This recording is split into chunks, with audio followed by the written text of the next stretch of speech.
following is a presentation of Main Street Media, your source for news, sports, and information on Main Street in Middle Tennessee.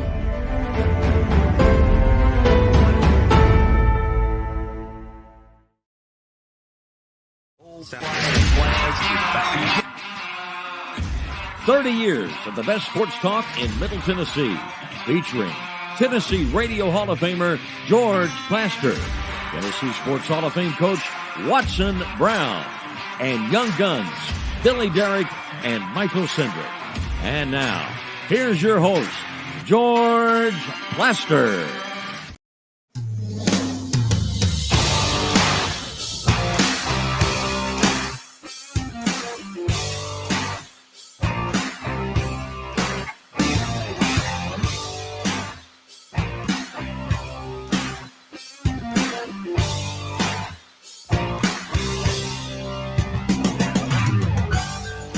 Hello again, everybody. Welcome in on a Friday afternoon where it may not be raining yet, but give it till tomorrow, it apparently will be. Now, the good news for the Titans game, it appears the weather gets out of here and that we get at least partly cloudy with a high in the mid-50s. Billy Derrick is alongside. Billy, how are you? George, I'm great. We're going to have maybe not the best weather and probably not the best wide receiver play either. Terry's about to inform us of the Titans wide receiver situation, so we'll see about that. But, George, I'm great. Ready for the weekend. We all are. With that in mind, let's get Terry in here and talk about the news of the day, which is that Treylon Burks has been ruled out for Sunday because of a concussion. Terry, I guess those around the program really are not surprised at all. No, not at all, George. In fact, Burks is one of 6 players that the Titans have ruled out for this game. That's left them really thin at a couple of positions. Also out are wide receiver C.J. Board, who's been handling the punt return duties. He's out with a rib injury, probably sustained on one of those bad hits he took last week against the Eagles.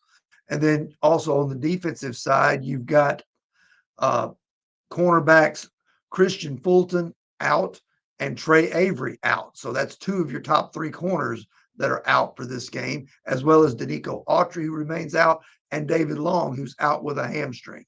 So not good. Wouldn't it be easier just to tell us who is going to play?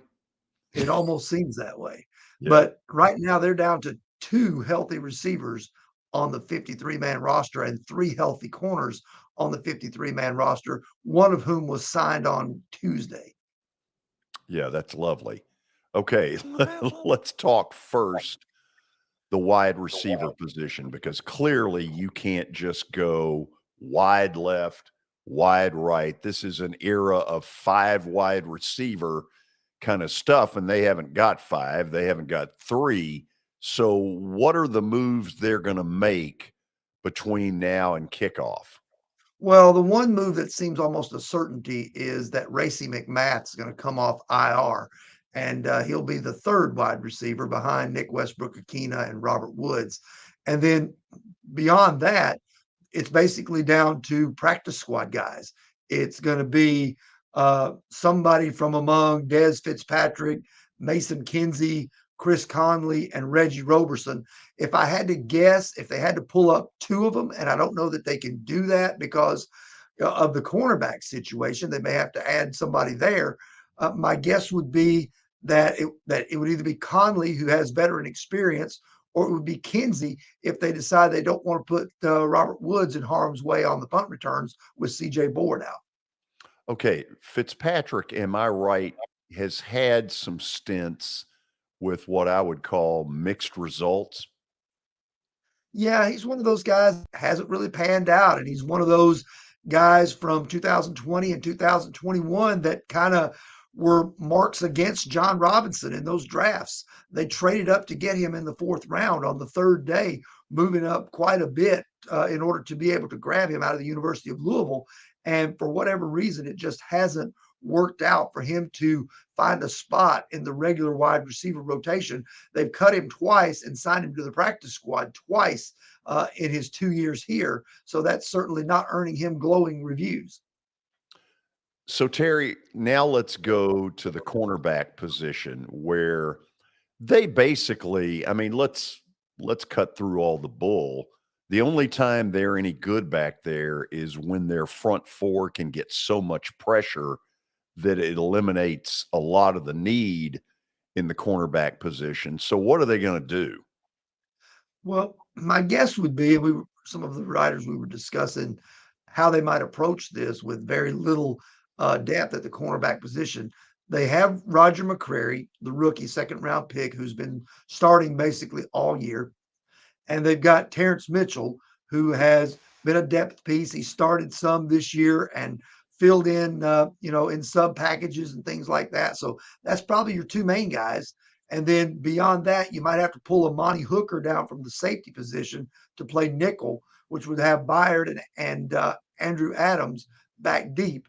And then when you go to the dime, your choices look like either Josh Kalu, who's really a safety by trade, but can play the dime position, or you go with John Reed, who just signed here the other day off the Atlanta Falcons practice squad. The other option would be Josh Thompson, who's in a similar situation to Racey McMath in that he's been activated into his practice return window. And if they want to restore him to the active roster, they can do so by tomorrow at 3:00. So, Terry, doesn't this come down to whether Jacksonville's offensive line can protect Trevor Lawrence or whoever it is going to play quarterback for them? Because let's face it, if they do that, this secondary's been a joke and they'll get torched. Yeah, especially with being down so many players, it could be bad. The pass rush, which has not been the same since Jeffrey Simmons, who's listed as questionable, has been bothered by that ankle, and the fact that Danico Autry's been out now, going to be for a third straight game. It's not been the same without those two in there. They're going to need somebody, and most likely it needs to be Bud Dupree, to step forward and have a big game on Sunday to create some of that pass rush that you were talking about that's been lacking over the last couple of games. They've got to have it, or else Trevor Lawrence, even though he's still learning the ropes of what it takes to be an NFL quarterback and kind of gets a pass because last year he had to play for Urban Meyer, he's still capable of picking them apart if they don't get some pressure on him. Sure, and they haven't exactly been the 27 Yankees either. They just got through getting shelled in Detroit. And what looked fairly promising earlier in the year has just sort of disintegrated into mush in typical Jacksonville fashion. So this is going to be highly fascinating. The line going into today was the Titans, depending on where you went, 3.5 or 4. I would assume with the news of what's gotten out that it will go more like 2.5 or 3 with the Titans being favored. Terry, let's now go to what has been the water cooler talk of the week, the dismissal of John Robinson. Anything new there? Well, nobody's really saying a whole lot about it. They're doing their best to move on. Even Mike Vrabel admitted, that it's a distraction, but he liked the way the players have handled moving on from this and trying to get ready for this football game. Now, whether they really can or not, I think we won't know that until Sunday at kickoff.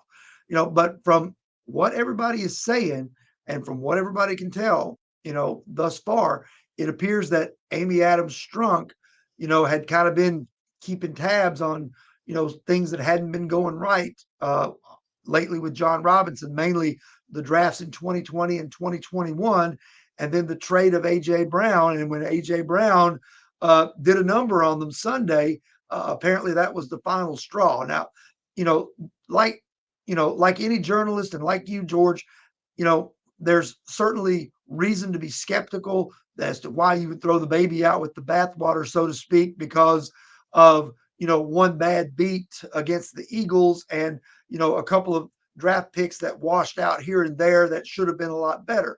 But thus far, there's been no evidence uncovered of much of anything that says it was more than that. Terry, I'll be very interested on Sunday when the national guys go to see if any bombs get dropped that we don't know about. So I'm going to ask you this. You all who are out there all week and cover all this stuff, is there any sense that there is something else that none of us have thought about that has led to this? It's been speculated, but nobody really knows what it is. It's been speculated, like you said, that there could be something deeper, that there could be something more that's lurking in the background that hasn't come out. But nothing has come out at all in terms of anything that it could possibly be.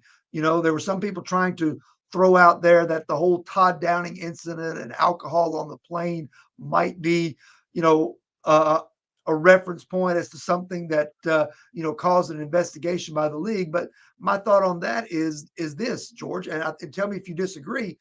Why would John Robinson take the fall for that if Todd Downing didn't take the fall for that? Well, first of all, who's kidding who? This is not the first time alcohol has ever been on a team plane. Yeah.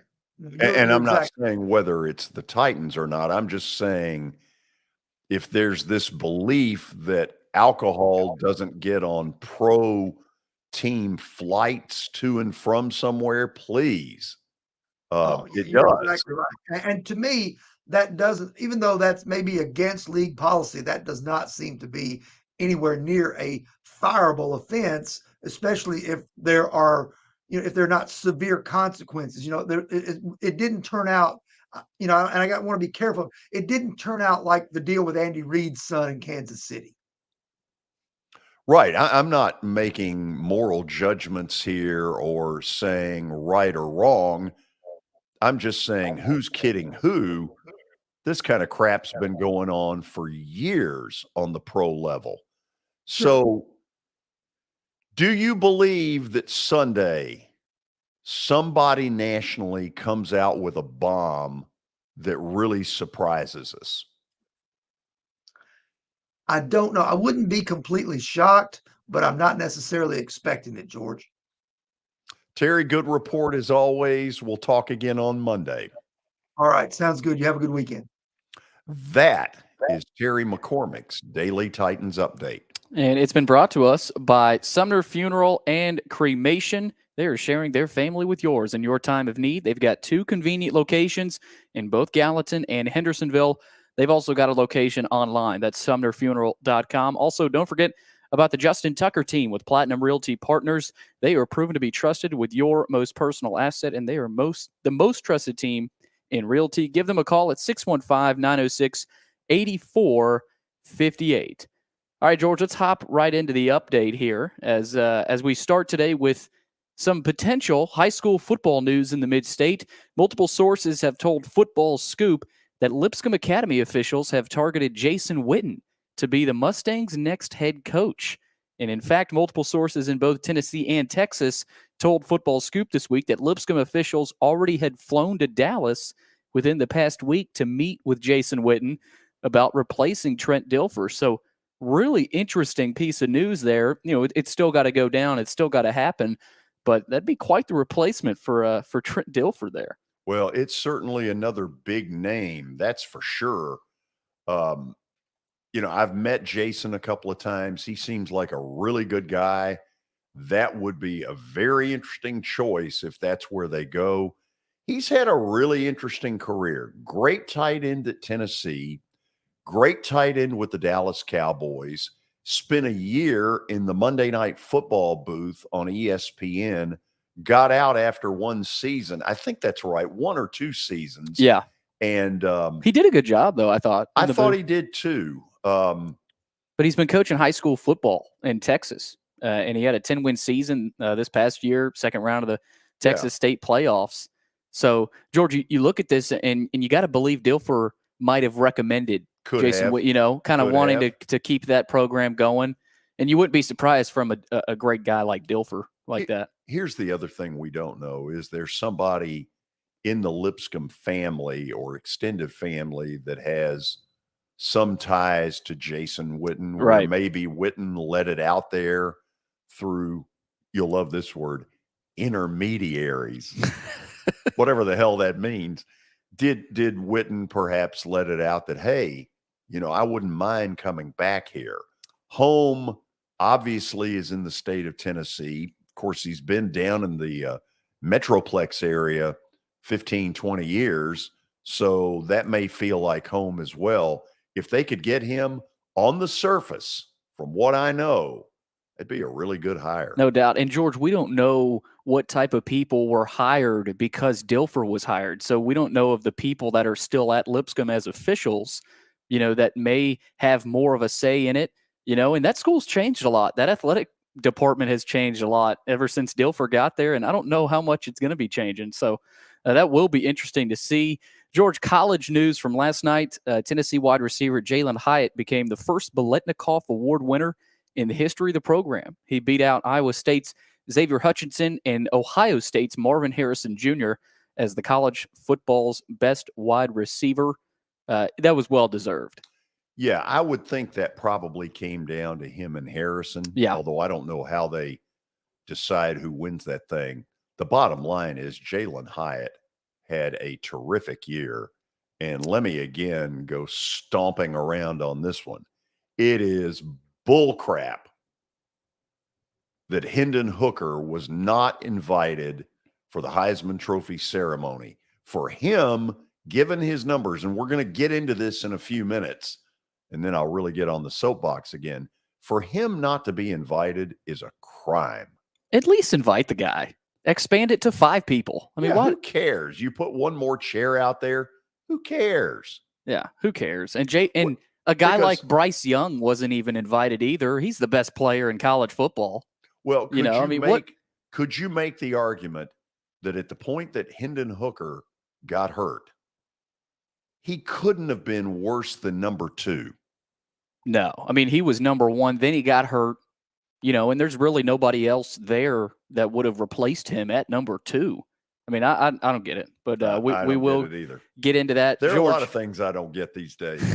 He's the first finalist for the award for Tennessee. Joey Kent in 96 was a semifinalist, Kelly Washington in 01, and Robert Meacham in 06. So Tennessee's had some good receivers. He's the first one to win the Biletnikoff, though. So congratulations to him. Good for Jalin Hyatt. George, we got some NBA news. The NBA and its Players Association have agreed to extend the December 15th deadline that each side has to give notice of plans to opt out of the collective bargaining agreement at the end of this season. The talks are still ongoing, so we're sort of pushing these talks back a little bit, George. Well, here would be a piece of advice I would give both sides. Okay, the NBA is awash in cash. Figure it out. The general public doesn't want to hear this stuff. They really don't. Get it figured out. Get it finished. Figure it out. There's George's advice. Figure it out. To the NBA and the CBA. Figure it out. I think you need to join them, George, in the meeting. College football. I don't think that'd be good. No. George, last piece here. They'd all be like, who the hell is he? Why is he telling us to figure it out? The members of the Atlantic Sun, George, this is really interesting. Yeah. I think it came out this morning, and the WAC conference, they've agreed to merge into a 10-team football-only conference with the intention of becoming the 11th FBS conference. Huge move for those two conferences, and this is huge for a local school like Austin Peay, Eastern Kentucky, not far from us as well. Other schools like Central Arkansas, North Alabama. You got to believe the timing of this will help the conferences and the schools with the age of the transfer portal and NIL. I don't know how much of a difference this makes, George, but that's a big move. And now the question becomes, you can look through this list and then you have to ask yourself, okay, are some of these schools that are listed truly capable of being FBS? Because that gets into big money. It costs money to play big-time college football. Yeah. Do you have the fan base to have the kind of crowds that you need in FBS? And, this is the kind of stuff they have to think about. Support of administration. Well, For instance, in Austin Peay, okay, they've got a beautiful new stadium as of 5 or 6 years ago. A good young coach. Yeah, but are they capable of 15 to 20,000 for a game? I don't know. And Good question. I think that's what they're kind of trying to move towards, because I don't think they're capable of 15,000 to 20,000 right now, George. But good for those schools and those conferences. Well, I forgot the WAC had a football conference. Well, only good if they can make it work. I mean, it sounds on the surface. Sort of like intermediaries. So we're off and running. After the break, we're going to check in on what I think is the most prized trophy that's out there. Now, no offense to the Biletnikoff Award, but when you say Heisman, to quote the old Budweiser commercial, you've said it all. They'll award it tomorrow night. We'll talk about it when we come back.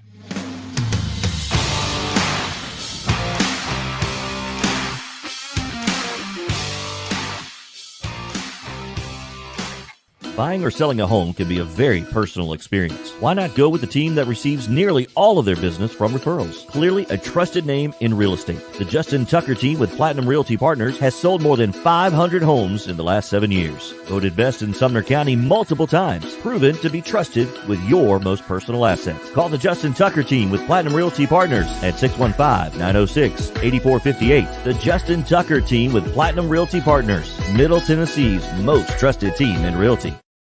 I highly recommend Sumner Funeral and Cremation because of their caring nature and attentiveness to detail. Pre-planning your funeral now will bring you peace of mind and less stress to your loved ones. When the chaos of losing you happens, your family can honor and celebrate your life, knowing things are happening just as you wanted them to. Pre-planning determines the details of your funeral, cemetery services, and can be less expensive. We are honored to serve you and are always here for you in your time of need. Sumner Funeral and Cremation. Traditional, affordable, dignified. SumnerFuneral.com. Jody Jones Dentistry can handle all your dental needs, from the basics to cosmetic procedures. All of this in the nicest dental facility I have ever seen. Jody has done it right. They're located conveniently at 55 Music Square East, and for an appointment, it's simple. Dial 615-259-5100 and tell them Plaz sent you.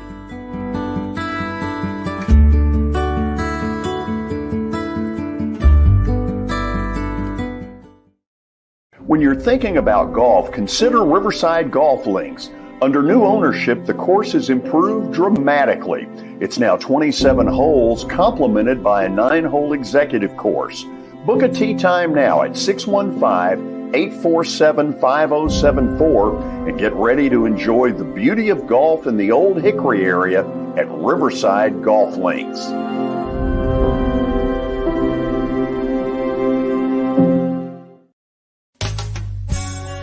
I'm Bart Durham.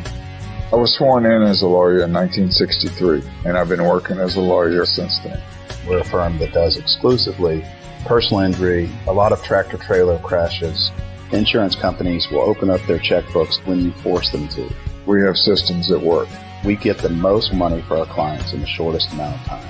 I'm Blair Durham. My dad and I want to help. Give us a call at 615-242-9000.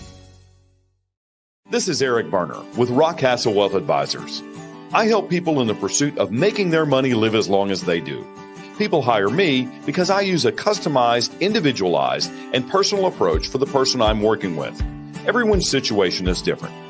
If you've lost a spouse or a parent and want to make sure your inheritance is utilized and does not just disappear, I can help with that.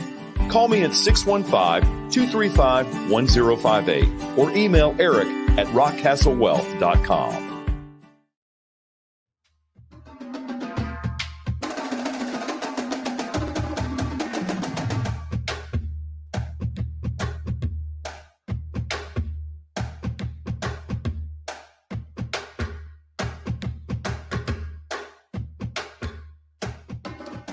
Okay, so I've gone on a little bit of a rant about the fact that Hendon Hooker, Tennessee's brilliant quarterback, was not one of the invitees to the Heisman Trophy. I happen to think that what they have done, and I guess when I say they have done, the voters basically threw him out with the bathwater because he had the audacity to get hurt.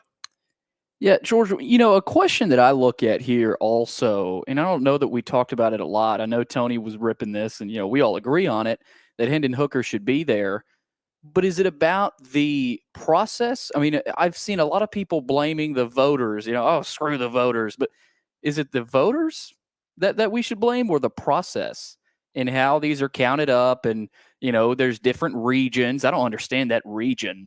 I mean, there's people in Seattle, Washington that cover the NFL that vote for the Heisman. I mean, I was once, I want to say for a 3 or 4 year period, I was a Heisman Trophy voter. Right.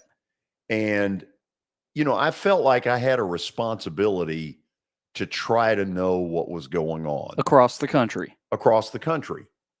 I feel like I do that. I watch enough football. God knows I watch enough football that I've got some sense of, what's going on here.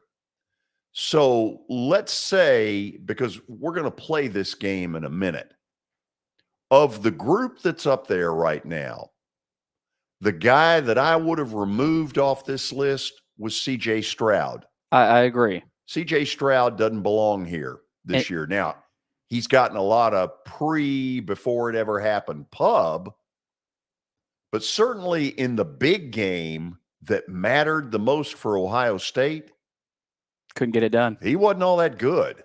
No, and there's a lot of people saying Stetson Bennett shouldn't be there. Well, but I think for Stetson, he wasn't there last year. He played well last year and won a national title for him. So I think there are a lot of voters, especially in the Southeast, that say, yeah, he may not have the best stats, but let's reward this kid. Here's, I think, one of the things that gets him the underrated part. The talent. I don't think, I mean, that's part of it. Georgia has a lot of talent, in particular on defense. He doesn't have what I would consider the prototypical rocket arm. No. Agree? Agree. Okay. There's the story that's out there on him was, nobody wanted him on the D1 level. He eventually walked on at Georgia. It's almost like a movie. Mm-hmm.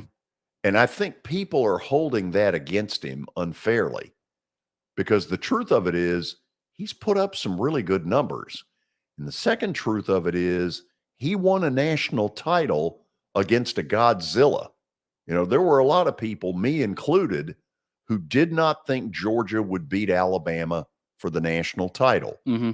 It was Bryce Young first, and then, oh, by the way, you got this guy, Stetson Bennett. He's a game manager. He's a this, he's a that. The problem is he put up such good numbers this year that nobody could overlook him. Right. Now, he's going to get overlooked tomorrow night. He's not going to win this thing. I don't know anybody right now who doesn't think Caleb Williams is going to win the Heisman Trophy. Yeah, he's a clear favorite. Now, I think Max Duggan had a real shot a week ago. And honestly, other than the guts and the grit that he showed in the game against Kansas State, where he willed them on that final drive to get to OT, until that point, I think he lost a real shot to be the Heisman Trophy winner. You talking about Caleb Williams? No, I'm talking about Duggan. Max Duggan. Right. Yeah, I mean, George, you look at it, and Tony said this, it's almost a year where you could cancel the award. No, that's not going to happen, obviously, but no. There's just not a clear-cut favorite. I mean, obviously Caleb Williams is that, but, I don't know that he should be that high above Max Duggan. I mean, his stats are better, but neither of them won a conference title. So Georgia, it seems like almost every year, it's that guy. Last year it was Bryce Young. I mean, when Tebow won it, it was obvious. It's been obvious most years. It's not this year. It's not this year at all. And could you make the argument that for most of the season, the two best players out there have not been invited, and they both got hurt. Hendon Hooker at Tennessee and Corum, the running back from Michigan. Yeah, George. Could you make that argument? I think you can. Yeah, I think you can. But the thing with Corum is their backup running back in Michigan came in and rushed for over 150 yards back-to-back games. So you start to think, was it just the offensive line? Corum's a great running back. Yeah, and there is the thought that maybe I could get 20 yards behind that group. Although I'll say this, I think I'd need a push from behind. I think if J.J. McCarthy tossed it out to you on the left side, you could get a first down. I think I would get the hell out of bounds as quick as possible. But like Mark Ingram. So, okay, if you had to put money on it, who comes in second tomorrow night? Max Duggan, I think. That's what I think. I think Max Duggan. And then other than that, I mean, it's really only Williams and Duggan that really deserve it. Now, I think Stroud, you could argue, does he deserve to be there? Bennett, I think you got to reward the kid at some point. But it's really, to me, George, it's between Duggan and Williams, to me. So it is crazy, though. I mean, you see a season like this, and you think, man, was it a bad college football year? But no, it's just there's not a clear-cut favorite. There's not a clear cut. And the other thing that goes on in this is that two of your best candidates are now apparently have been declared ineligible by the voters. Now, you brought up the whole regional bias thing. Yep. Okay. And we really started to get that when Peyton Manning lost to Charles Woodson. And, I believe I'm right. We had never had a defensive player win the Heisman Trophy until Woodson. Woodson had an incredible year for a defensive back. And there were a couple of plays in a game against the arch rival Michigan State that were really pretty spectacular. Yeah. But there was a lot of this. It was almost like the Civil War started again. And the whole South was Peyton Manning, and the whole North was obviously Charles Woodson. And that led to all this talk. And then the talk became, okay, who gets the vote out west? Does Peyton Manning get it? Does Woodson get it? And the belief is that Woodson got more of it. Right. Out of sort of what's the word I'm looking for? That there was, a feeling that we're tired of the SEC. Yeah, the Peyton Manning fatigue. I've heard a lot about that at that point in his career. And whether that's fair or not, if I'm a voter, and I was once, is there a bias on my end toward the SEC? There might be, just because I happen to think the best football that is played in college football is in the Southeastern Conference. I've always thought that where it really shows up the most is in your down linemen on defense. My belief has always been that the guys in the SEC at most of the big schools can run to the football better than in most of the other conferences. That's where I've always thought the difference is. Just because I have that doesn't mean I'm a communist. It does mean perhaps that I've got a bias. And it's a bias that I can't scientifically prove, but it's eye test. Everything about this is eye test. Yeah, well, you could call it a bias, George, but it could also be just a good understanding of college football around the country and what conference has dominated that sport for so long. It's the SEC. So, it could be a bias, but it's also, I think there's probably people in Big Ten country or out west that understand, hey, this Hendon Hooker kid, he's played in the SEC. Stetson Bennett played the SEC defenses. So I think that hopefully there's that understanding. But I want to ask you about the process, George. When you were a voter, what was that like? Did you have to go online and type it in? Oh, good Lord, this was before online. You think I would have known how to go online? Did you type it and then send it out on the fax machine? I'm trying to think I think back then you mailed your ballot in by a certain date. Okay, so you write it down and mail it. And I know that I used to always try and wait until the very last moment that I could, because I think the voters have a responsibility to try to see it through to as close to the end as they can. Right. And these days, that means, let championship week play out, which was last Saturday. Make your decision, send it in, be done with it. Right. I think an interesting thing to talk about, George, is, maybe do it throughout the season. Start it at the middle, before the season even starts, change it as the season goes. And that points to Hendon Hooker, the situation there. 3 weeks ago, he was the favorite before he got hurt. Now they couldn't have been worse than number 2. No, and he should have been the favorite at that time. But you lose to South Carolina. Okay, say he stays healthy. I mean, how far do you drop him? Maybe a couple, maybe to 2 or 3. Well, but he's still in the running. And off of what we saw, he would have torched Vandy. Right. He would have put up massive numbers in that game. And he was a first-team All-SEC quarterback. I think he won Offensive Player of the Year in the SEC, and he doesn't even get invited to New York. Yeah, it's there's some interesting. There's some fishiness. It's got me shaking my head. Yeah. I do think Stetson Bennett deserves to be there, but that doesn't mean Hendon Hooker doesn't. I'm not saying that, but maybe, hey, throw a 5th guy in there. Who cares?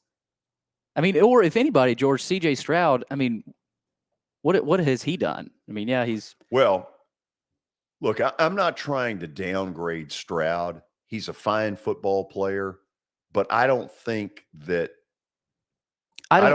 he deserved to be there more than Hooker. No, and I don't think Heisman when I think of C.J. Stroud, at least this year. Not this year. He played really well last year. But, George, he threw a couple interceptions against Michigan. He wasn't great down the stretch.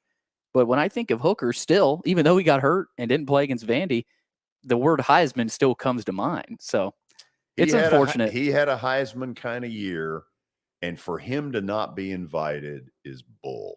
And Georgia, I like to listen to Tony Basilio's show when I can, and they were talking about something good's going to come out of this. I think he said this on our show. Something good will come out of this for Hooker, whether it's a bounce back from this injury and a good NFL career, or maybe, like with Inky Johnson, with his huge injury, maybe he'll turn this into something good for him. Oh, I don't doubt that he will. Yeah, bad as it is. I don't disagree with that at all.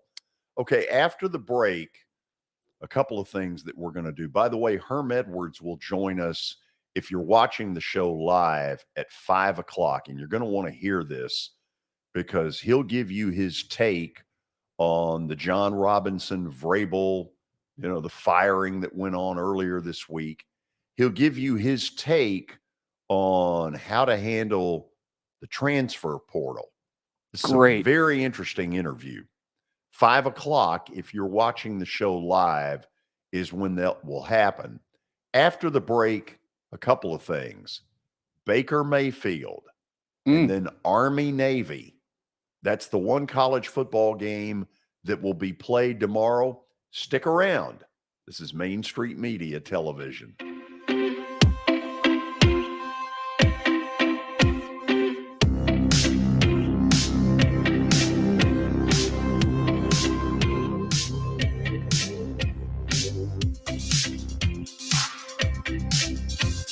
For Dustin Timmons and Joey Donnelly, they welcome every opportunity to serve and satisfy their clients. Whether you are looking to build your dream home or renovate your current home, their team will ensure that every client and remodel is unique, luxurious, completed on time, and within budget. Contact them today to set an appointment for a free consultation or to view some of their completed projects by logging on to DonnellyTimmons.com.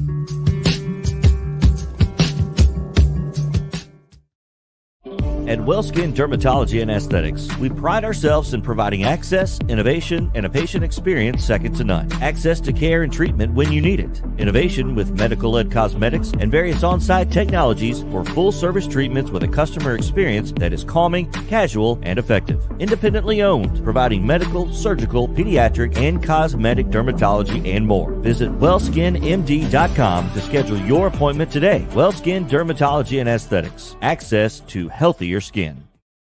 It's your last chance to get a spring tune-up for summer. Complete Service Heat and Air can clean your coils, check out your motor, and make sure you have cold air on that first hot day of summer. Complete Service Heat and Air is located in White Bluff, Tennessee. We do service and repair on heating and air the right way. 24/7 service. Call us at 615-797-3997. That's 615-797-3997. Serving Cheatham, Davidson, Dixon, Hickman, Humphreys, Montgomery, and Williamson counties.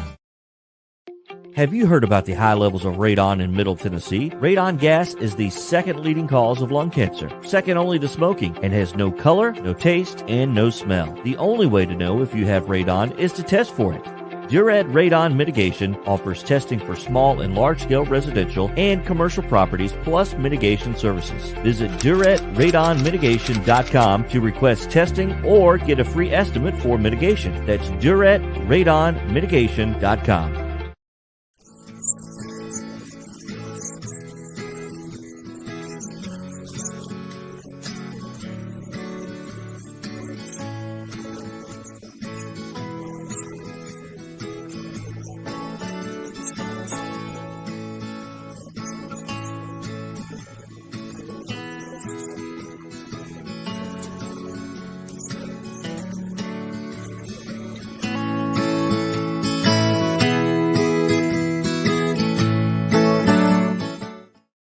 Since 1865, the First Baptist Church of Gallatin on Winchester Street has served its community by catering to the least, the last, and the lost, providing a church of welcome used by God to save the lost, transform the saved, and impact its community. As a proud multi-ethnic congregation, Pastor Derek Jackson personally welcomes you to join them in fellowship Sunday mornings at 8 in person or at 10:45 in person or online at firstbaptistgallatin.org. First Baptist Gallatin on Winchester Street, serving with open arms as a true church of welcome.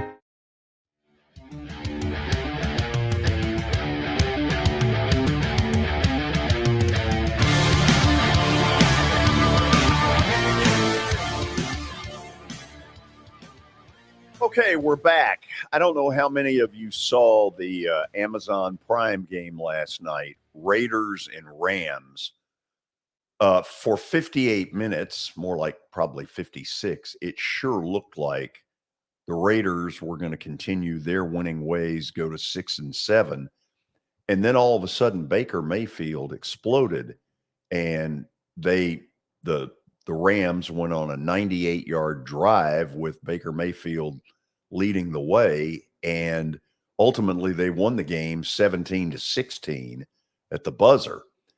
For me, the big thing about it is that Mayfield, who had been on the Rams roster less than 48 hours, that they could prop him up enough with not only that wrist thing that they read plays off of, but that apparently there is enough of the same stuff being run in the NFL with different terminology that less than 2 days later, he could be ready to win a game in the NFL and do things like hurry up offense late.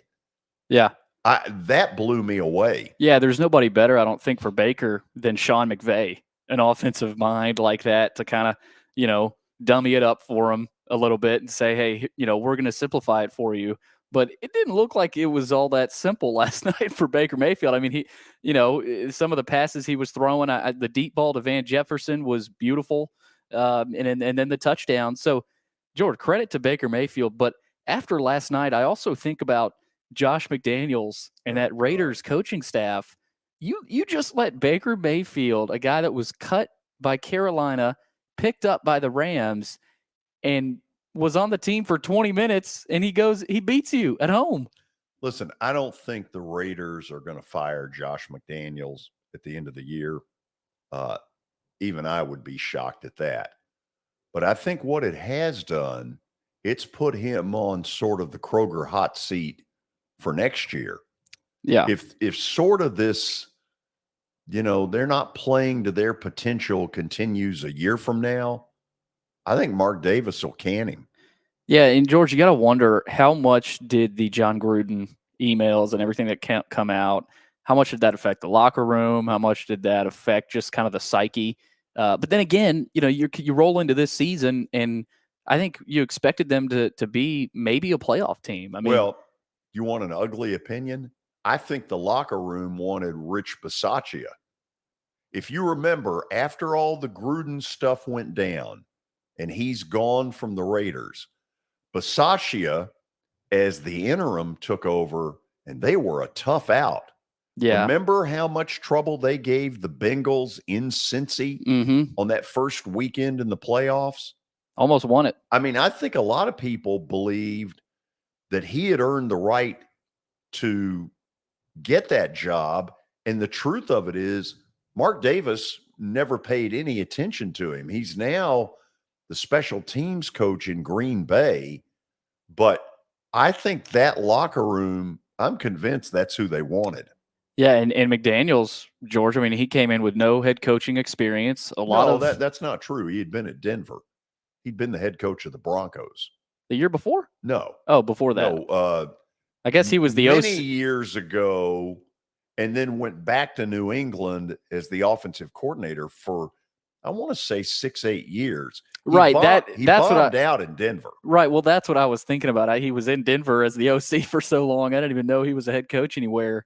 How did he do in Denver? He bombed out as head coach in 2 years. They fired him, I want to say, after 2 years. So that kind of speaks to what I was saying. I mean, he hasn't really proven himself as a head coach. And so I mean, there are starting to be more and more questions about, is this guy just a very good offensive coordinator, or does he have head coaching ability? Because he got the second chance by virtue of, what he did in New England. And, there's some who'll say, well, yeah, it's pretty easy when you got Tom Brady and you got Julian Edelman and you got Belichick Gronk and you've got all the weapons that they once had. But he had earned the right at a second shot. The problem is he's bombing. Yeah, it's not looking good, George. Issue. I mean, that was a Rams team that was reeling. How many had they lost in a row? Was it 6? Oh, gosh. Or 5 of their last 6 or something like that? They don't look like the defending world champions. No, they do not. And if you're Stafford, what are you thinking after that performance from Mayfield? I know it's just one game, but well, you do wonder. Yeah, a little bit. Twitter's crazy, George, but you saw a lot of tweets about what Stafford might be thinking right now. But here's the other thing. Okay, Baker's got some athletic ability, but Baker has now, for an extended period, not been a very good NFL quarterback. So the question is, did he get a moment in the sun? Yep. Or is this the beginning of an uptick? If it is, then Stafford might get pushed into a retirement maybe a year earlier than he might have planned. Maybe. But, George, what a pickup for the Rams. And obviously it worked out, so it looks really good. Crazy. But, man, that's wild. At least he didn't plant the Rams flag at midfield. That's for college, Baker. George, we've got Army-Navy. Yes, Saturday. We do. Navy is a 2.5-point favorite in this one. And, George, it's interesting when you look at this game, even if Army wins, they will not be going bowling. They could finish 6-6, but that's not enough to earn bowl eligibility for them because 2 of their wins came against FCS opponents. Yeah. So that's also, that's not, a bowl isn't at stake for Army so they can't make it. But Navy, George, they started awful. I mean, they lost to Delaware. Oh, believe me, I had them in a game that, you remember, in the underdog picks. And Which one was that? Oh, I don't know, but I was PO'd. Oh, it was Memphis. It was the Memphis game. Yeah. You took Navy, and they lost 37-13 to Memphis. Yeah. So they started 2-5, but they've gotten some big wins. They nearly beat Notre Dame. So Navy's playing better, George. But I want to hit at this stat: 16 straight times, 16 straight years, the under has hit in this Army-Navy game. Gosh. So, okay, we know what the service academies are about. Oh, yeah. They're sitting there saying, we can't line up with the big boys toe-to-toe, and the easiest way to bridge the gap is to run the triple option. Yep. Excuse me, because in most cases, the teams they play have 1 week, maybe 2, to try to figure out how to stop this. Mm-hmm. So It's likely to be a boring football game as far as what you see. If you get 10 forward passes in the game, God bless you. But what there is about Army-Navy is a pageantry unlike any other game in college football. There is a book that John Feinstein wrote called, I think I'm right with this, A Civil War. And I have read the book a couple of times. And what he did, he was able to get access to both football teams for an entire season. He'd go back and forth with them. And what he found was, even though, there was a lot of go Army, beat Navy, and this is their biggest game of the year, that after it's over, there is a respect level that you don't see very often on the college level. He points to one example where two players who had played against each other for 4 years finally met up after the game, their senior year. They met out in the hallway, and I guess when it was all said and done, Feinstein got to witness the whole thing and said that there was such a respect level between the two players that it just blew him away. I think it's unlike anything that we see in sports.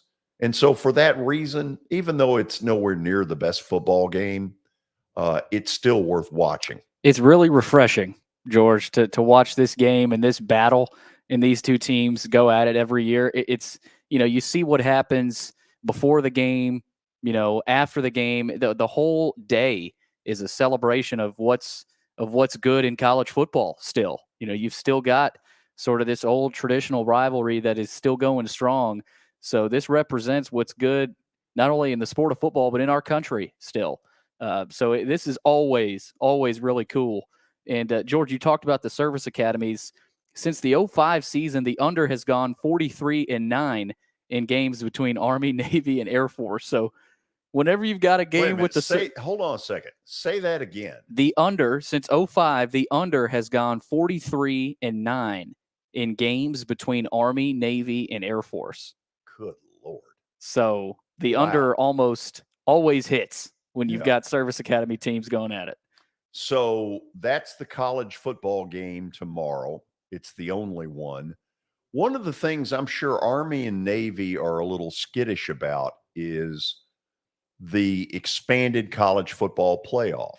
Yeah. They like the fact that they're the only game in town and a bunch of football junkies watch it, even though they may not enjoy triple option.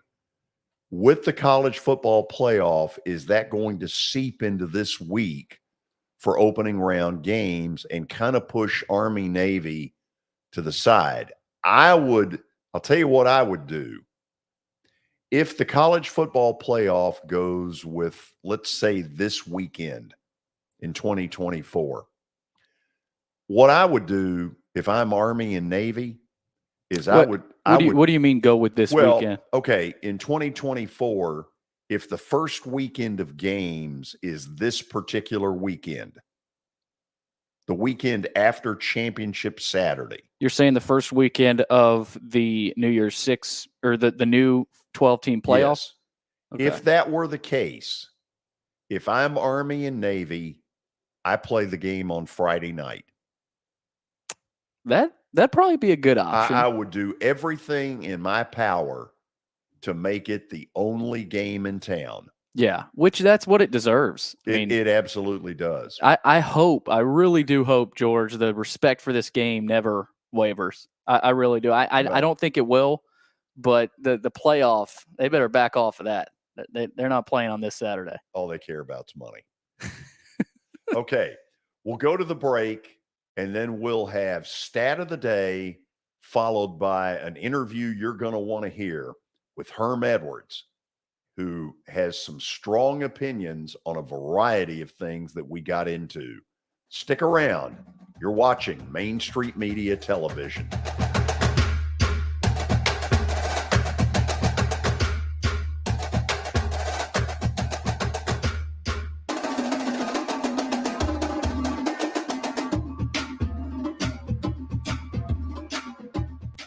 Hit After Hit has become the baseball store in Tennessee. They have over 1,000 different models of gloves and over 1,500 wood bats. They also have several Iron Mike pitching machines as well as a Hit Trax machine. If they don't have it, you probably don't need it.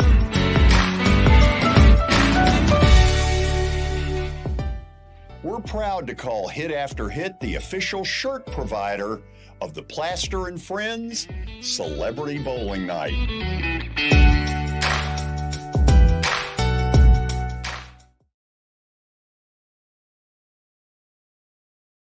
A man was critically injured following a crash early Friday morning. Officers at the scene said the victim was driving a pickup truck when he lost control of the vehicle.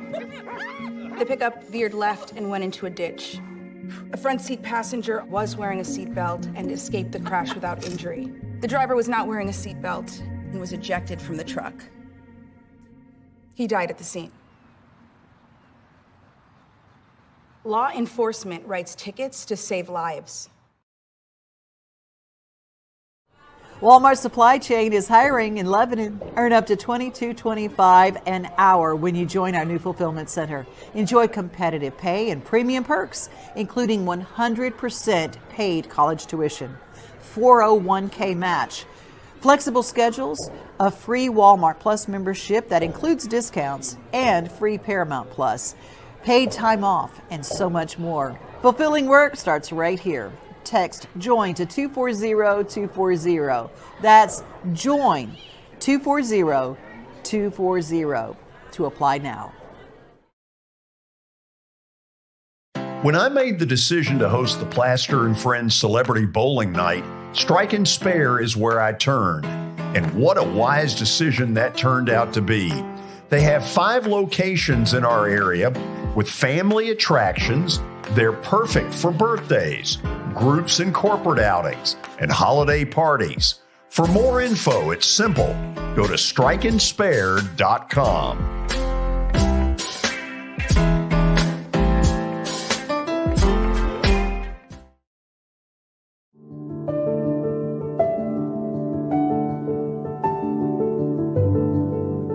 Welcome to the Omni Nashville Hotel. Urban elegance with a vintage touch. Our 800-room hotel opened up in the fall of 2013 with 746 guest rooms and 54 suites.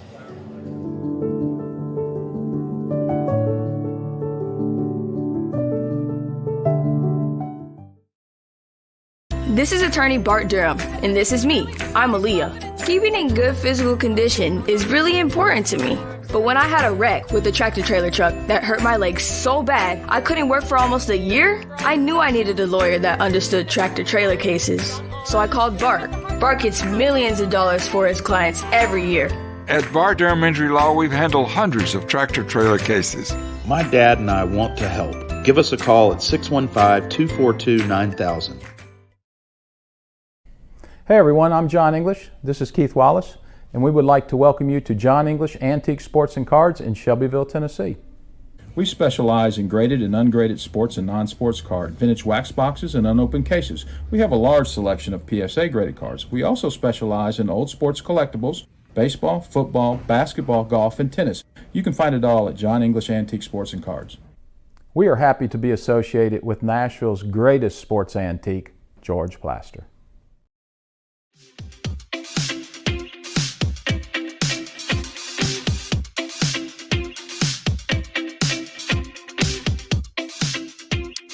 Welcome back into the George Plaster Show. It's now time for Stat of the Day. It is brought to you by John English Antique Sports and Cards.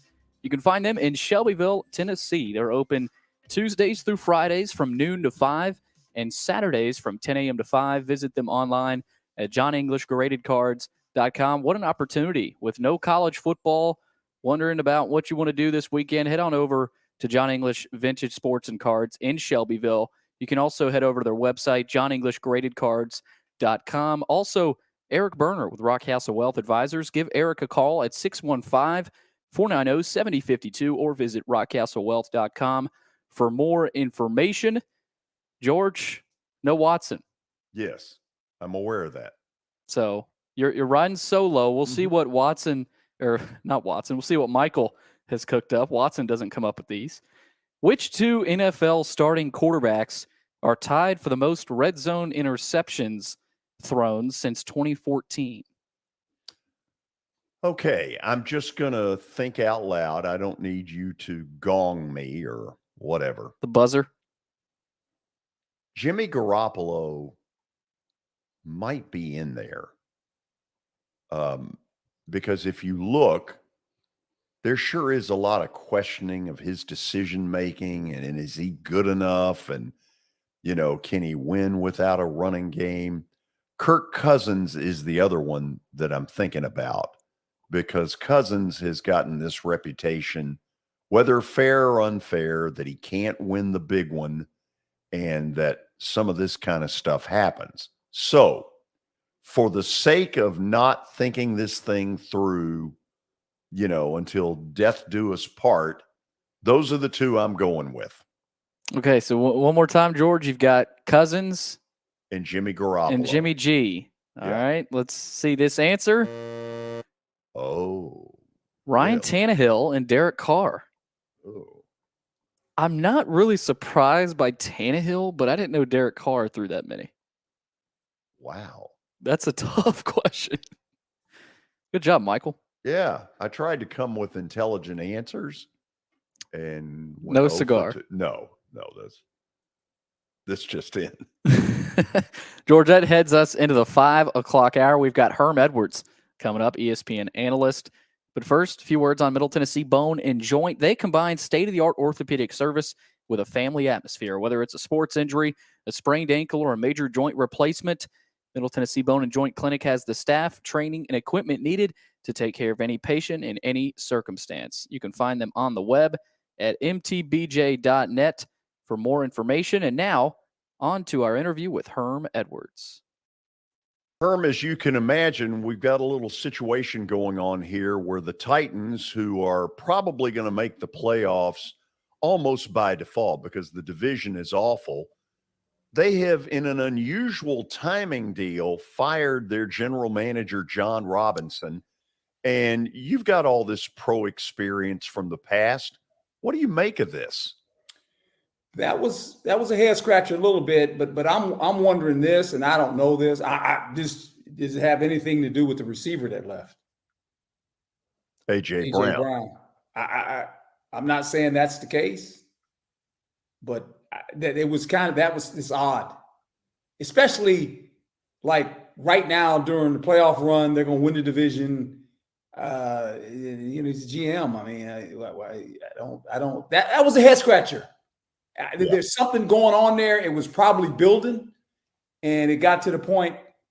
I don't know if the Philly game kind of set it over the edge, but I think the good thing, if there's any light to this, is that the head coach has a great relationship with his players.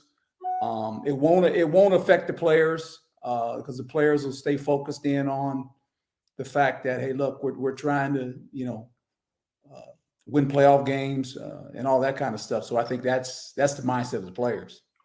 Herm, there's this belief here that their window is closing quickly. Derrick Henry's getting older. Tannehill is, I think, 34 now.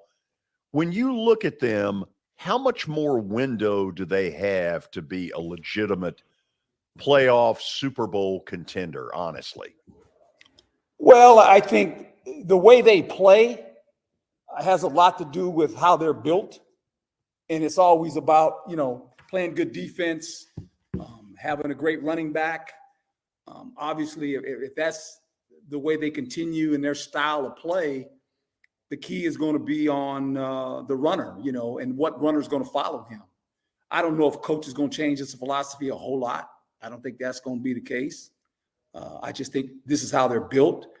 But they're in a division with some really good teams, and that are kind of coming up. And it has a lot to do with the quarterbacks in that division as well. This game is about scoring points. They play in a system that, not saying they don't want to score, but they want to muddy the game up. They want to slow the game down. They want to control the possessions of the game. They're tough. They're physical. This team is built similar to the Ravens, in my opinion, a team that's built to play outdoors, right? The elements help them in December and in January when you make your playoff runs because it's cold, right? The defense travels. Good special teams travel. High-flying offenses that throw the ball all over the yard doesn't travel very well, right? So I think that's the mindset when you draft and how you build your team. This is your head coach. Then you know this is how you want to build it. You know, you always build teams in this sense, George. You always look at your division and say, we have to win our division. They've been able to do that. How can we continue to win our division?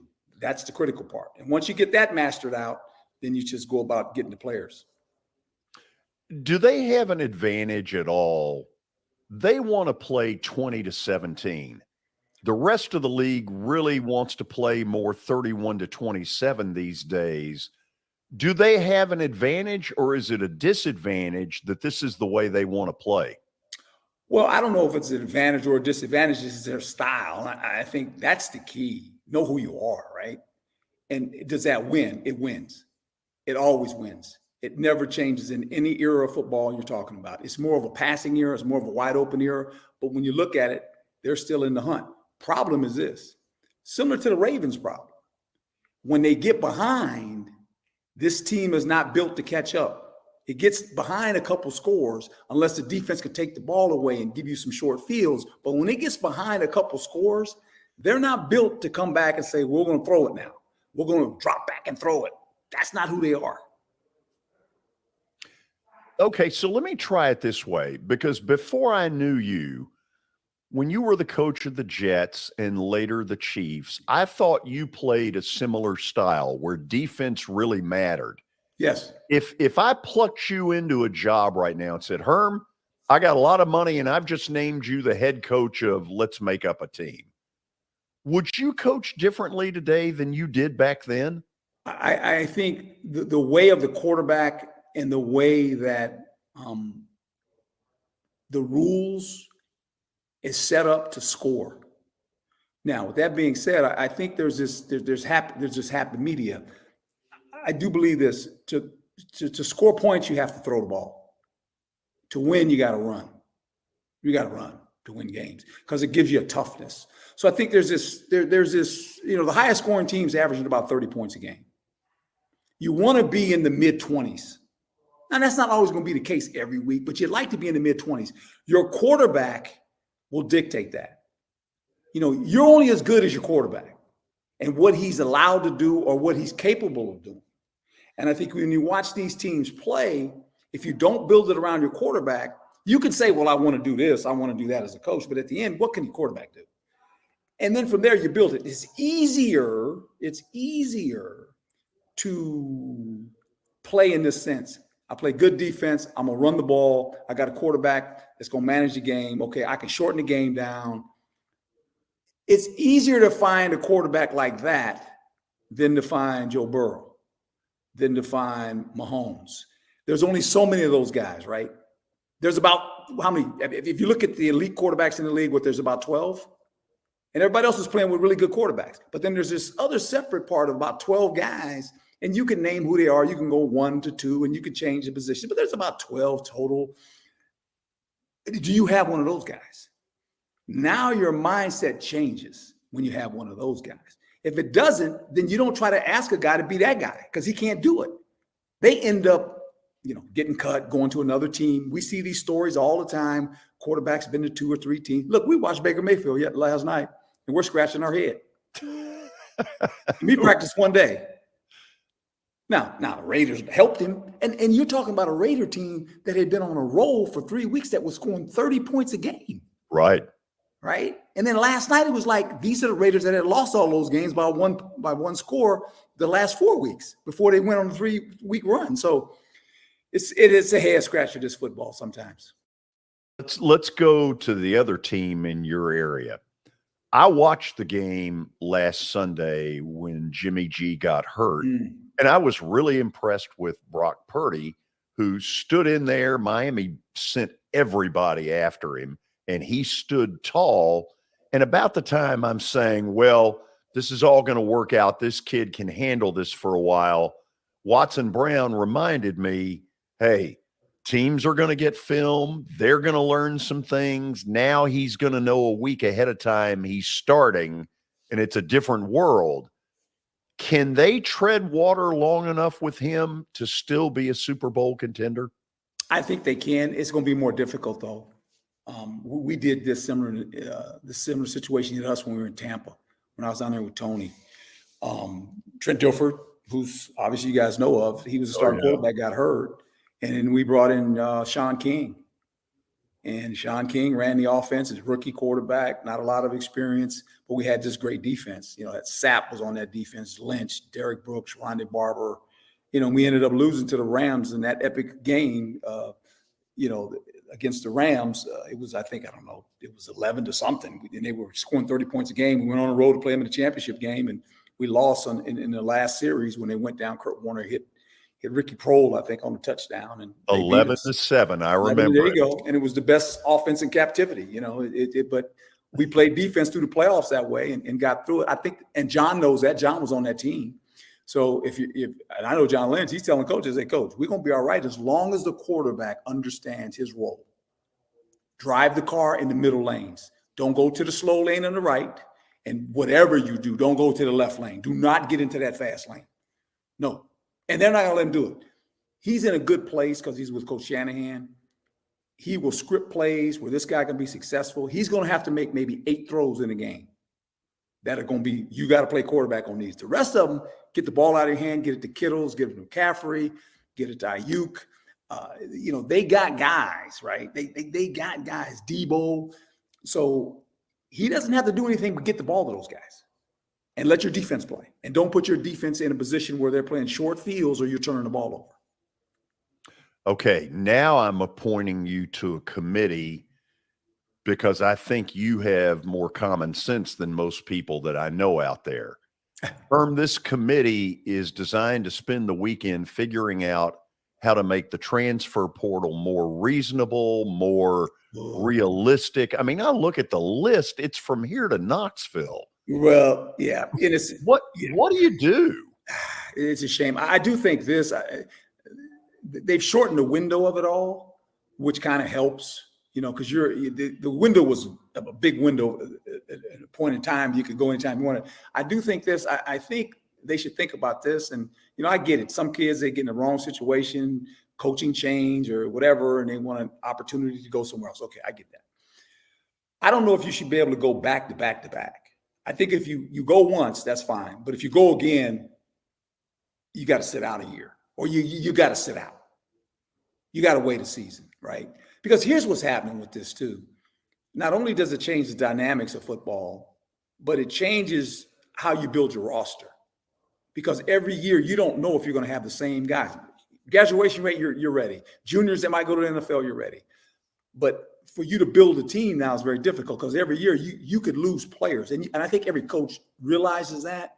But also this, remember, and I get it, you can pay them money now. They're still student athletes. What does this do for a kid trying to graduate? All these kids are not going to the NFL. I mean, they're student athletes. When you start transferring, do all those credits transfer as well? It's just, if we truly are worried about the student athlete, let's look at that too, because you can't transfer to 2 or 3 schools. All those credits don't follow you. And so how does that affect the kid? Because if you don't go to the NFL and you don't graduate because you've been in the portal and you've done it 3 times, that's not a good deal. Oh, it's why I appointed you, because in 60 seconds, you gave me an answer that makes more sense than what we're doing now. I mean, I see JT Daniels. I think this is going to be the 4th transfer in 4 years. And after about the 3rd one, I'm like, could it be on the kid? Well, look, it always looks greener somewhere else, right? Look, sports is about this. It's about competing. No matter where you go, you're going to have to compete.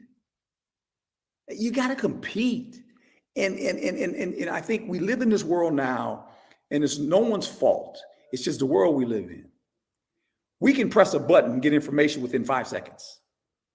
And when you grow up in that era, if things don't happen for you very quickly, like in a short time period, it's like, well, I got to move on. You're ready. I got to move on. I got to go do something. I got to press the button and do something. I always tell guys when they play those video games, right? I see my players that play in the video games, and you see them and they're going, oh no. I said, why are you starting over? Why you press reset? Well, coach, I get to start over. I said, well, let me tell you something. That's a video game. I said, you don't get to press reset every time you hit failure in life. And say, I'm gonna reset, I'm gonna go do something else. No. You got to see what this feels like. There's nothing wrong with falling down. People fall down, but you don't press reset and start the game over. You got to go play. You got to play through this. That's life. It's hard. Life ain't easy. It's hard. I love it. You are so right. Okay, I got to ask one last thing. Sure. When you would go to a bowl game at Arizona State, if a kid walked in and said, look, I got to do what's best for me and my family, so I'm not going to play in the bowl game. You have to respect it. But Herm, is there a piece of legislation that needs to go in that says, look, you got to play every game. This is your team. You can't just bail because it's convenient. Well, a lot of it has to do with the NFL, right? We know it. And I dealt with that. We were fortunate enough to go to a bunch of bowl games when I was at Arizona State. And I never had the complete team of players, of starters. And I knew it before we got there. We had already spoke on it. And the players knew that this kind of is the deal. I mean, the last bowl game we played against Wisconsin, there were 11 starters didn't play. We had 11 guys off that team go to the NFL. 7 of them didn't play. They weren't hurt. And I brought them to the game and let them be with the team because they helped us get there. There's this fine line, you would hope that a player would play, but they worry about injury, and they're trying to get ready for the NFL now. And it's just, it's just hard. You're in a hard situation. You're in a hard spot as a coach, because as soon as you say, okay, you're done now. You're going to tell that to a guy that's been a starter for you for 3 years, that helped you get to this bowl game, that's been a successful player, that's done everything you've asked him to do, because he doesn't want to play in a bowl game, and now you're going to punish him and say you can't go with the team. You can't do that. And I think all these players know. They know what guys are probably not going to play. Man, it's complicated. Oh, very, very. It's not easy. It's hard. But we choose the profession, right? You choose it. I hear you. Live with it, and you try to adjust, and you don't make a big deal out of it. You get your team ready to play, and you just tell guys, the next guy's up. You're going to have to play. But it happened for me every year that we went to the bowl game. There was at least 4 to 5 guys that weren't going to play. Billy, this is a real coup getting Herm Edwards. It never disappoints. Oh, my God. George, so good. You could ask him the most general question ever, and, he could just give you a simple answer. But no, he's got to talk about video games, and you can't reset. The reset button. Was that not him going down you play to win the game? Oh, yeah. I mean, did that not feel like a little extension? Oh, yeah. It felt a little bit like that. He's phenomenal. He never disappoints. We will try to have this be an every Friday kind of deal. Now, his schedule gets pretty crazy with ESPN. So whether we're able to make it every Friday or not, I don't know. But I know that's what we're going to try to do. Whatever the case, I am thrilled to have him here. This is where he belongs. This is your home. I almost wish Watson could be a part of it somehow. Oh, my God. Because they don't really know each other. Really? Yeah. I've asked that question. They don't really know each other. I have a good feeling. We need to find a way. I know we like having Herm on Fridays. We need to find a way to get those two together. That'd be great. Yeah. It would be priceless. Okay, I know we need to go to the break. I hope you enjoyed Herm Edwards. Hope we got to some topics that you think we should with a guy of his stature in here. After the break, Jeff Pennington will give us his picks for 3 big games this weekend. Then I'll get into mine, and I got to admit, You only have 2. The slate is a little thin, shall we say. It's a little dry. This is Main Street Media Television.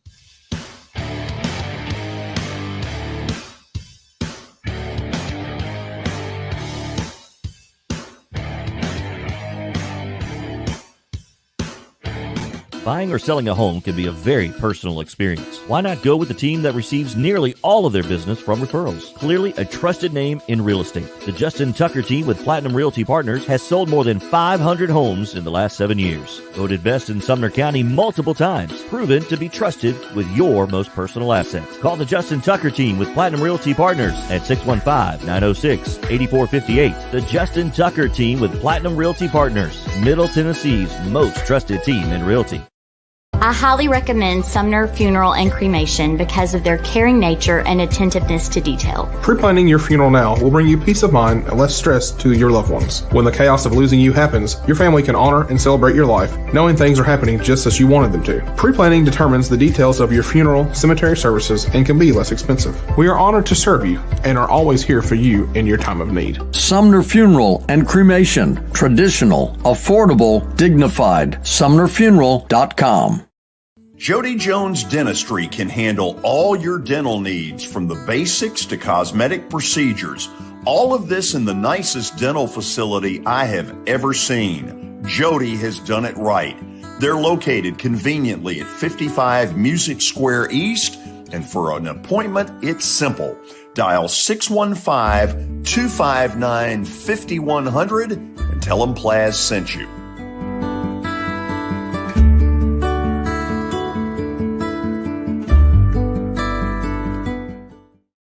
When you're thinking about golf, consider Riverside Golf Links. Under new ownership, the course has improved dramatically. It's now 27 holes, complemented by a 9-hole executive course.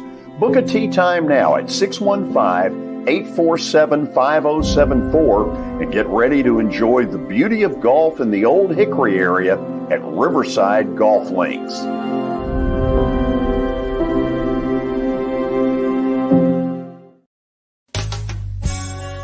I'm Bart Durham. I was sworn in as a lawyer in 1963, and I've been working as a lawyer since then. We're a firm that does exclusively personal injury, a lot of tractor-trailer crashes. Insurance companies will open up their checkbooks when you force them to. We have systems that work.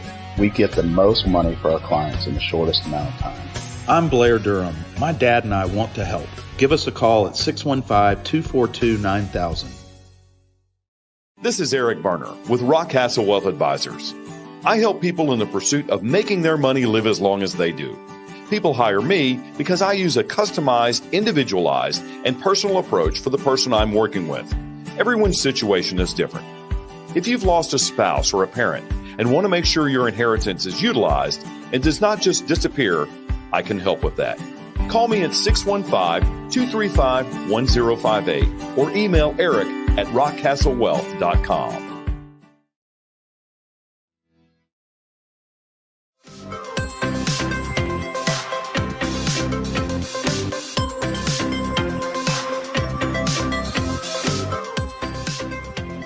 Well, Jeff Pennington is in the on-deck circle. That's always fun on a Friday afternoon. But first, a word from the folks at Pennington Distilling.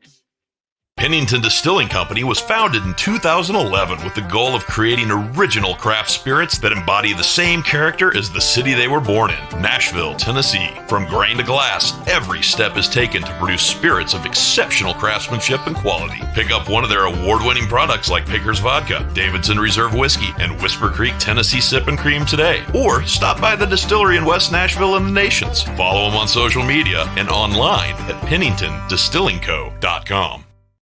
Jeff, we're in that college weekend where basically we have one game, the Army-Navy Classic. All of a sudden, there's been a big change in this game. As I pull it up, Navy is now a 2.5-point favorite, and they're expecting an old-fashioned shootout. The over-under 32.5, which is the second lowest total of 2022. The lowest being Iowa and Minnesota at 31 about 3 weeks ago. Tell me what you think. Well, I didn't even see that one, but I wonder if it went under or over. I'll have to check that out on the Iowa Minnesota game. By the way, it went under. It ended up 13-10.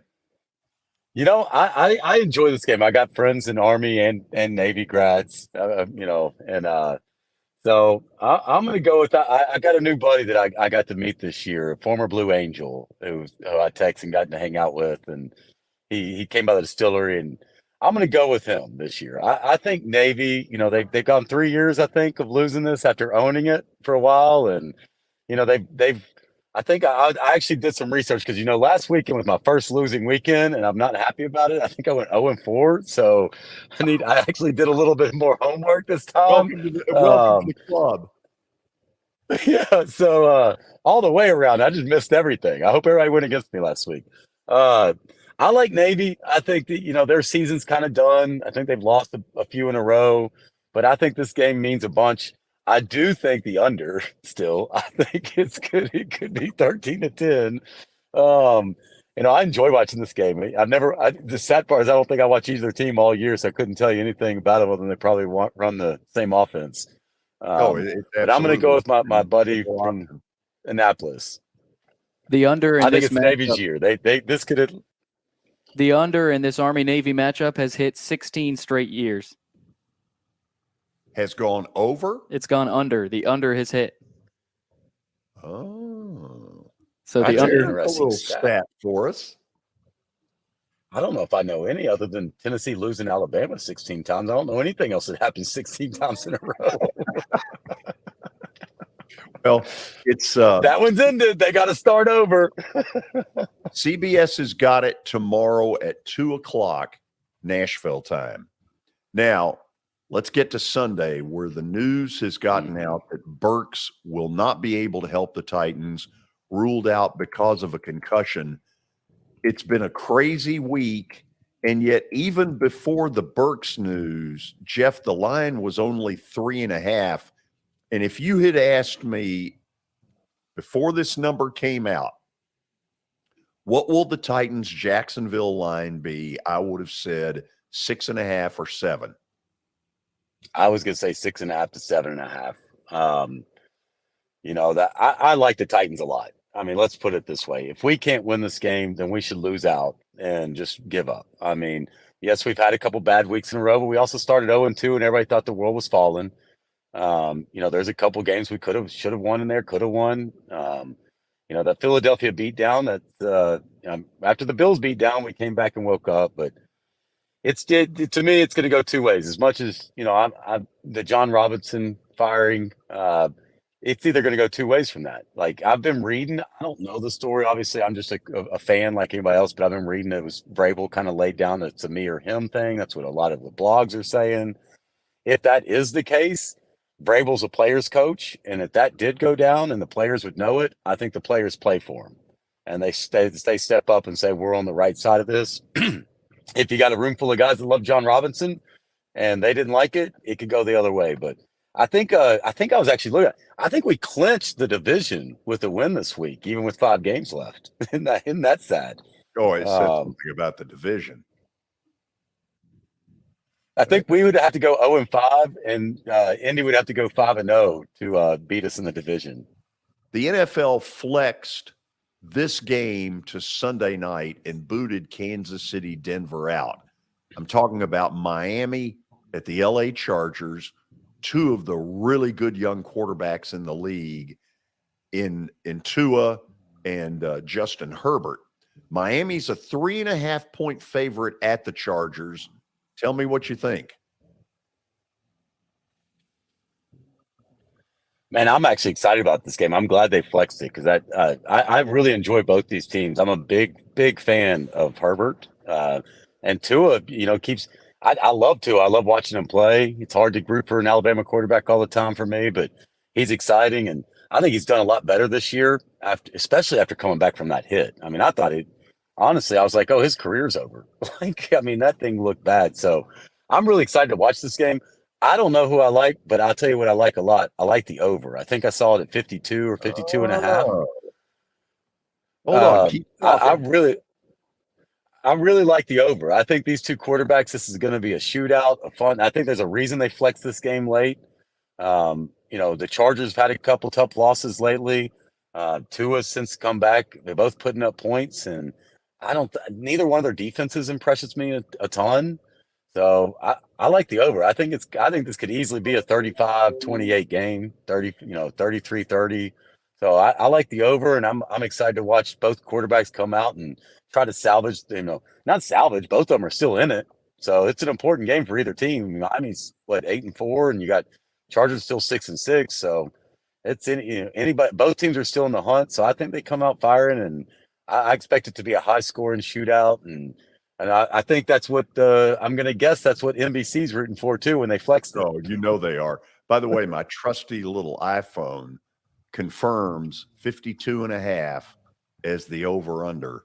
And you're right, with those two quarterbacks, you would think on paper that this is going to be an old-fashioned shootout. And so we'll give you over in that game. We'll give you the Titans, and I think I heard you say Navy. Navy. And okay. Hey, if we go, just because I went 0-4 last week, can we take under in Navy as well, just so maybe I can go 4-0? I like this. Now that I heard 16 times in a row. Billy, give him a fourth pick there with a great stat that you came up with. Under 32.5. Of course, if either one if I go 4-0, I owe Billy a lunch if I go 4-0. Trust me, he's in broadcasting. He'll accept. Nice. I'll take it. Jeff, thanks as always. No wedding this weekend, no golf game. No. What are you going to do? Man, we're going tomorrow to take Greer down. They have Santa at the Ryman. You can get pictures on the Ryman stage with Santa. So we're going to do that. And then I got a buddy who's playing over at Billy's Idle Hour tonight. So we're going to go over there and see our buddy play and have a good family, mostly family time this weekend. Weather's been beautiful for a week straight. So, just take it in. It's been awful. See you next Friday. See you next Friday. Cheers. Okay, that's Jeff Pennington from Pennington Distilling. Stay tuned. I get my chance with Plaster Bet of the Day. Not a whole lot out there. Not the normal 5 or 6 games, but I'll tell you what I do think when we come back. This is Main Street Media Television.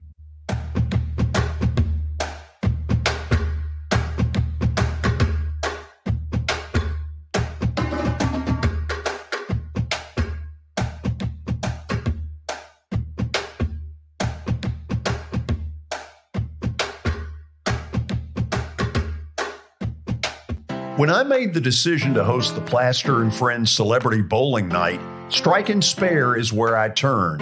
And what a wise decision that turned out to be. They have 5 locations in our area with family attractions.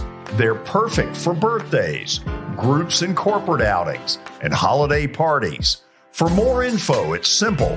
Go to strikeandspare.com.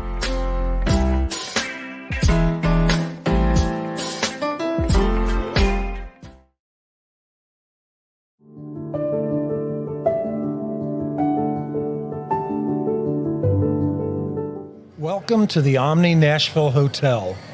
Urban elegance with a vintage touch. Our 800-room hotel opened up in the fall of 2013 with 746 guest rooms and 54 suites.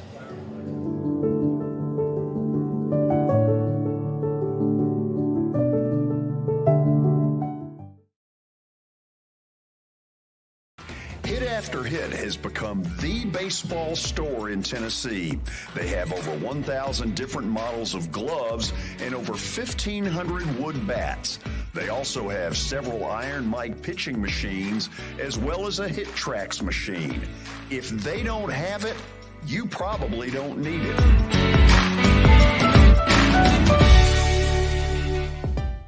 We're proud to call Hit After Hit the official shirt provider of the Plaster and Friends Celebrity Bowling Night.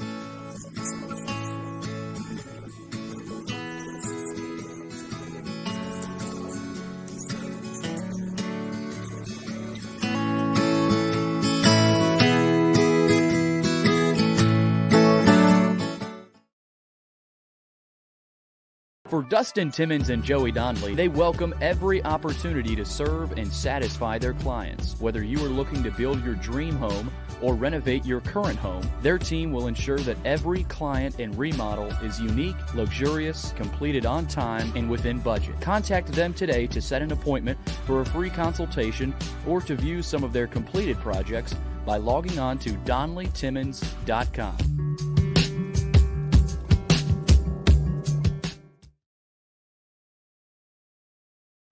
Walmart Supply Chain is hiring in Lebanon. Earn up to $22.25 an hour when you join our new fulfillment center. Enjoy competitive pay and premium perks, including 100% paid college tuition, 401k match, flexible schedules, a free Walmart Plus membership that includes discounts, and free Paramount Plus, paid time off, and so much more. Fulfilling work starts right here. Text JOIN to 240-240. That's JOIN 240-240 to apply now.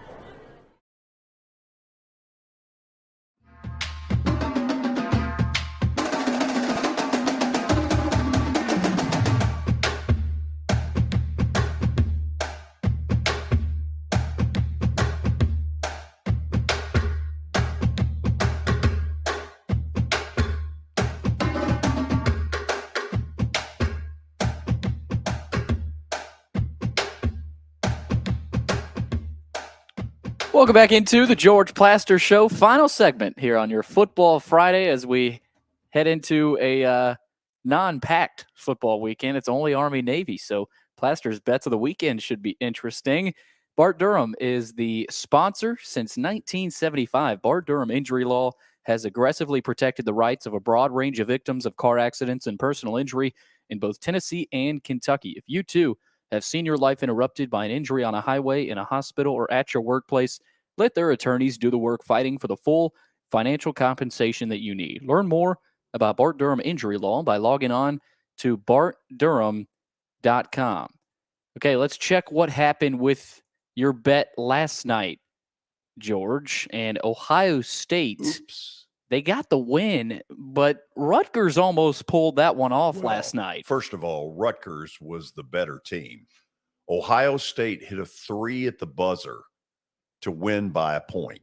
Was there a controversial call last night? I've heard some people chattering about that late in that game. I gotta admit, I saw it with the volume off.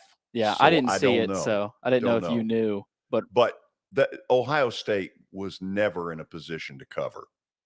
They never came close to a cover. So what'd they win by? One? By one.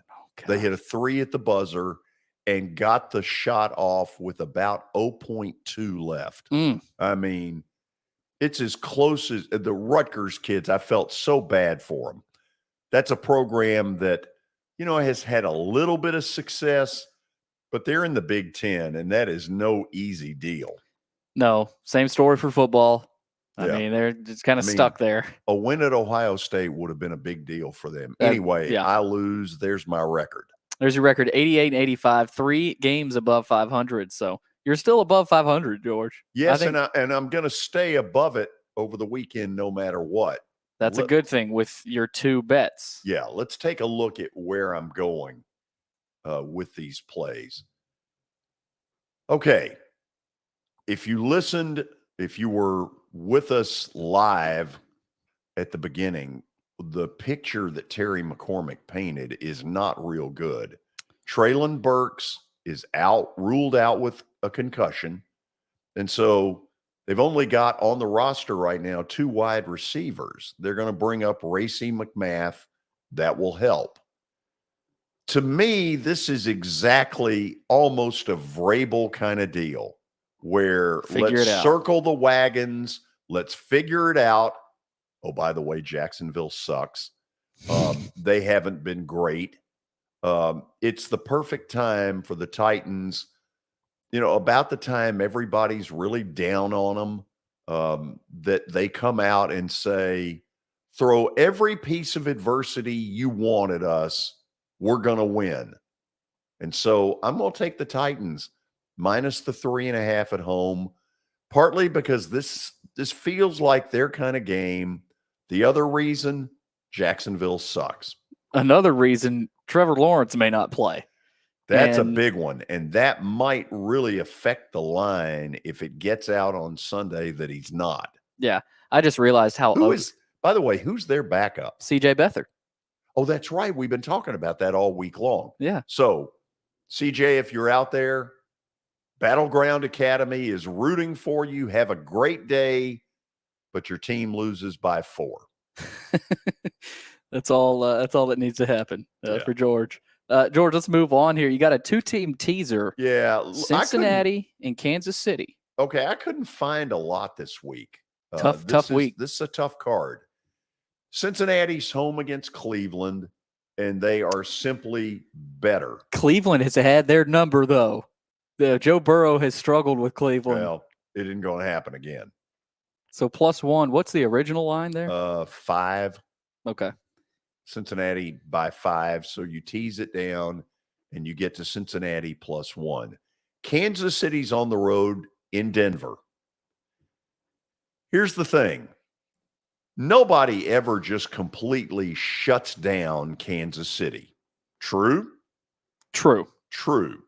So Denver is going to have to score some points. And what are we now, into like week 14?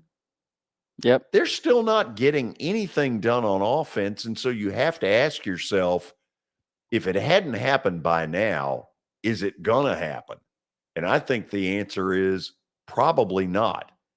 If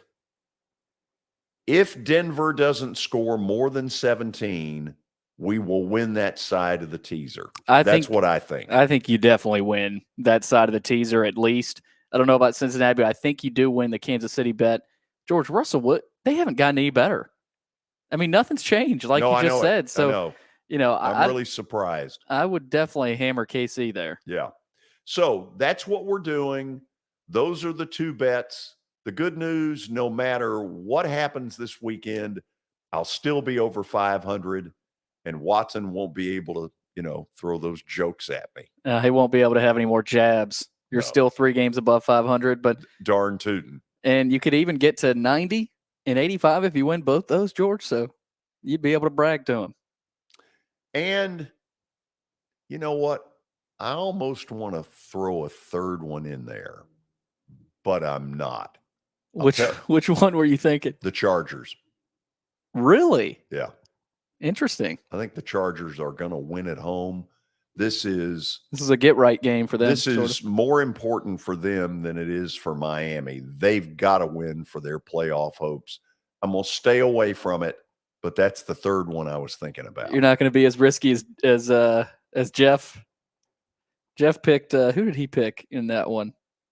Oh, just the over. I didn't think he picked anybody. He's probably right about that. No, anyway, definitely. We're done. Hope all of you have not only a good weekend, but a safe weekend. The Predators are home tomorrow at 12:30 against Ottawa. Belmont is home tomorrow at 4 o'clock against MTSU. Vandy plays tonight. If you're watching this live, their game against Grambling is at 6 o'clock. Jordan Wright will not play because of a hip injury. We're out of here. Have a good weekend. We'll see you back on Monday on Main Street Media Television.